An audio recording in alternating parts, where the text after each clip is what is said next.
আপনি খেয়াল করেন, মা বাবার পরে আল্লাহ এতিমখানার নাম দিয়েছে। আপনি যাকাত দিতে, ফেতরা দিতে, দান করতে, সাদকা দেওয়ার জন্য শুধু লিল্লাহ বোর্ডিং আর এতিমখানা খুঁজে বেড়াচ্ছেন। আল্লাহ 2 নম্বরে ইয়াতামা ওয়াল মিসকিনা নাম দিতে পারতো না? আল্লাহ কেন আকরাবিন দিল? আপনি সিরিয়াল হিসাবে দেবেন। নিজের নিকট আত্মীয়ের ভেতরে কত গরিব মানুষ আছে, তাদেরকে আপনি যাকাতের টাকা, সাদগার টাকা, দানের টাকাগুলো দিতে পারেন না, দিয়ে আসতেছে সেই কুমিল্লা এতিমখানায়। আমার দরকার কি? না, আপনাকে আমি দান করতে নিষেধ করছি না, কিন্তু আল্লাহ যে সিরিয়াল করলেন, সিরিয়ালটা আপনাকে মানা লাগবে। কথা বলছেননি? আল্লাহ বলেছেন খরচ যদি করতে চাও, টাকা পয়সা উপায় করা শিখেছো, কামাই করা শিখেছো, আগে মা বাবার জন্য, এরপরে নিকট আত্মীয় স্বজনের জন্য।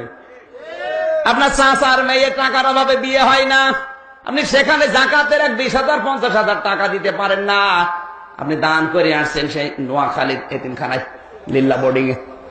আপনারও দান কবুল হবে না, কারণ 2 নম্বরের সিরিয়াল কার নাম? আপনার চাচা তো বোনের নাম, মামা তো ভাইয়ের নাম।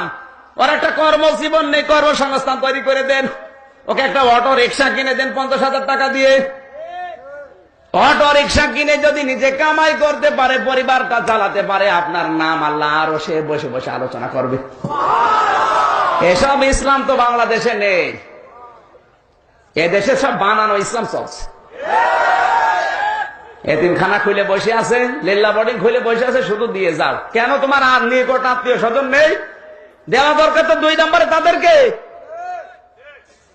আমি এতিমখানায় চামড়া দিতে নিষেধ করছি তা কিন্তু না, আপনার আগে দরকার মা বাবার পরে যাদের নাম তাদের। মনে থাকবে মুসলমান, মনে থাকবে, শুধু সামিয়ানার নিচে না, মানে এখানে হাজারো মানুষ বসে আছে, জরিপ করেন, যাদের নিজের ভাইয়ের মেয়ে বিয়ে হচ্ছে না টাকার অভাবে। হাত তোলেন, যেরকম মানুষ আছেন কিনা হাত তোলেন। ওই যে একজন মুরব্বী মানুষ, দাড়ি পেকে গেছে,